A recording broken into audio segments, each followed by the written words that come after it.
The U.S. may impose sanctions on Turkey for buying a Russian missile defense system. Well, Bloomberg has learned that the administration is considering 3 sanctions packages. The idea, with the most support, is to target several Turkish defense companies, while Turkey's President Recep Tayyip Erdogan is likely to ask President Trump to back down at next week's G20. So let's keep it on global trade. Let's actually keep it at what happens at the G20 next week. Joining us now, Wolfango Piccoli, Director of Research at Teneo Intelligence. So, Wolfango, as always, thank you so much for coming on. Pleasure. I don't know whether President Trump is actually fighting on multiple fronts trade concerns, or whether this is just, tweeting by storm for his election campaign.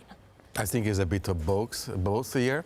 Nothing particularly new. We have seen this period of intense Twitter activity. There is plenty on the agenda coming. He's launching his campaign. We might see more of this, I suspect.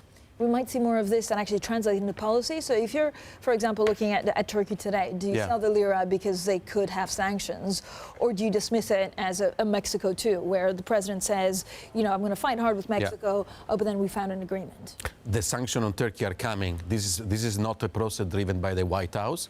It's a process driven by the U.S. Congress here. And that is actually the mistake that the Turks are making here, believing that they can reach a deal with Trump over this. The sanction process related to the acquisition of the S-400 is driven by Congress. The moment in which the S-400 arrives in Turkey, Turkey will face sanction.